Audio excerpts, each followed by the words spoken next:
This is GenX Movie Month, the series where I revisit a month of movies from my latchkey kid childhood, including how these films are viewed by modern audiences. In this episode, I'm going to take a look at November of 1989, where, according to Box Office Mojo, the top 5 movies that month were Look Who's Talking, Back to the Future 2, Harlem Nights, The Little Mermaid, and Steel Magnolias. I chose this month because The Little Mermaid marks the beginning of a series of animated films referred to as the Disney Renaissance.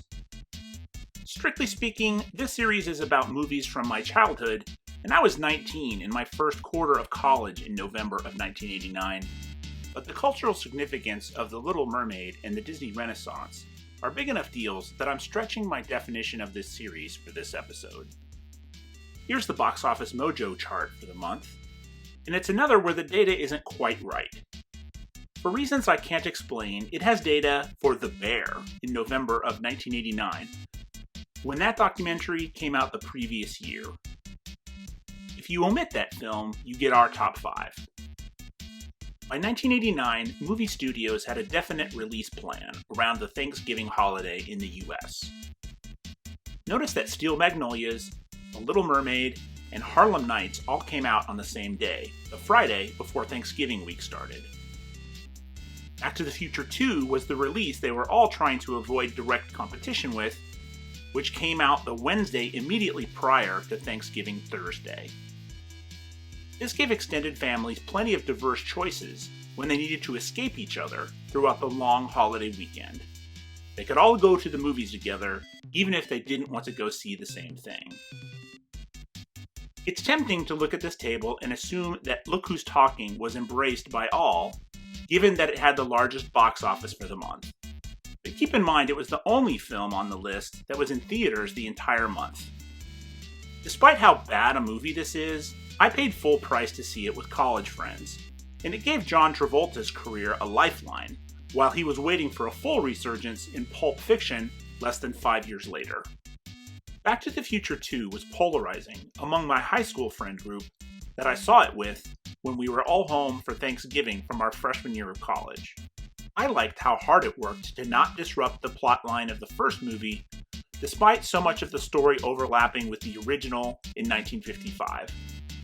But others thought it was just one big long commercial for the third installment of the series. Thomas F. Wilson gets some extended time in this one as Biff, and I particularly like the scene he does with himself. Harlem Nights was Eddie Murphy's directorial debut, and I did not care for it. Despite the all-star cast, it was the beginning of a dark period in his career. In a later episode, I'll cover his astonishing ascendance that preceded it. It's hard to imagine this today, but other studios thought so little of Disney in 1989 that a direct competitor, All Dogs Go to Heaven, debuted in theaters on the same day as The Little Mermaid, a movie that almost didn't happen. The idea for The Little Mermaid originally got cut in a 1985 pitch session with then Disney Studios chief and eventual competitor Jeffrey Katzenberg because its plot was seen as being too similar to 1984's live-action hit Splash. Katzenberg changed his mind, and Broadway veterans from Little Shop of Horrors fame, Howard Ashman and Alan Menken, were brought in to work on the project.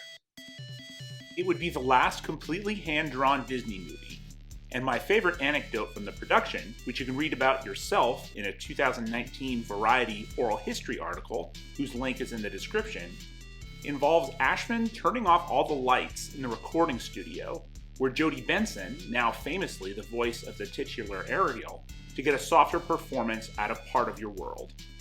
This moment is captured on an extra from Waking Sleeping Beauty you can still find on Disney+. Where the people are. But it doesn't need a lot of breath to keep it down. I want to see.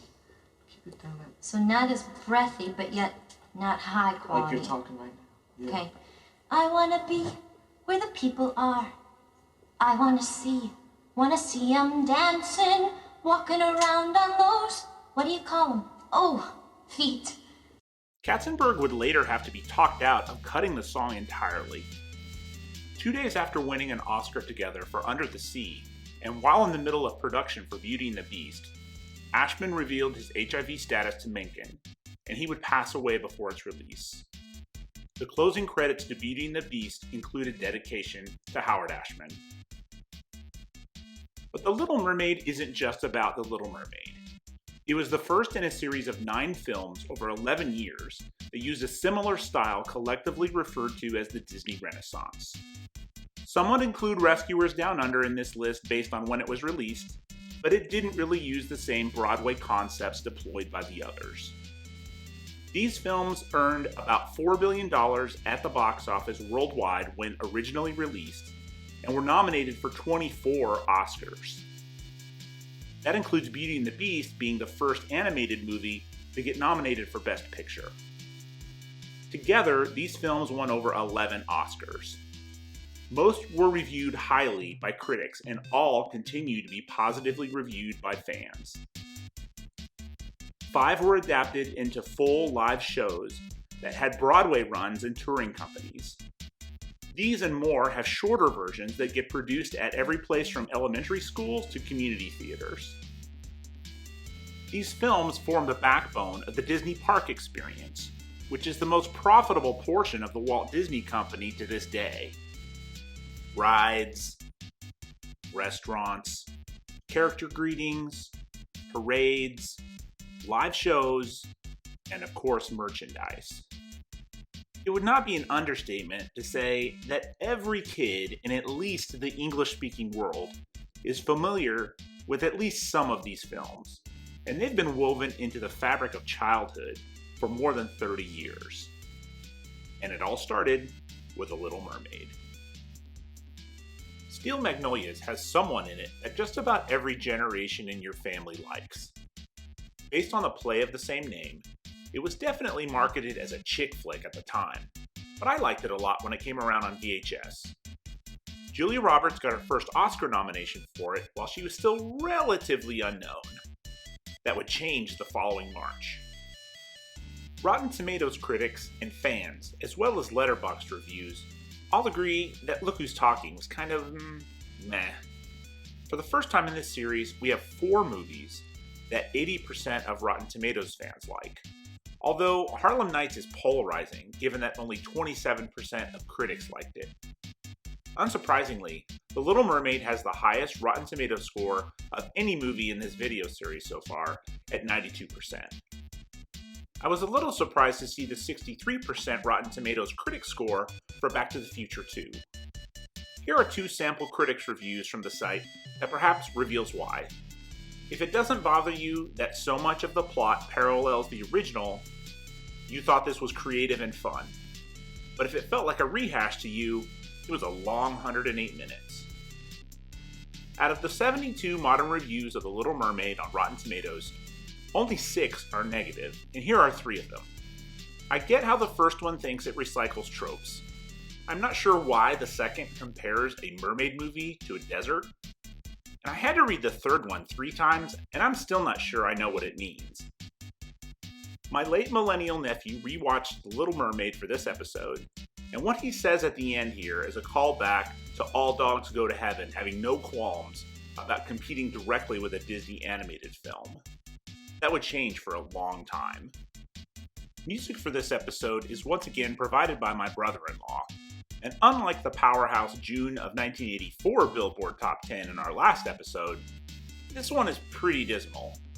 My brother-in-law did this one for the cause, because he really dislikes Billy Joel's We Didn't Start the Fire, but covered it anyway, since it's probably the most recognizable on this list, and also because he didn't want to torture anybody with Milli Vanilli.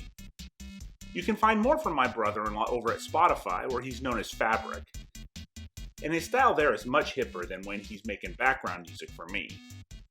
What about you? What do you remember about these 5 films, or what it was like to go to the movies in November of 1989?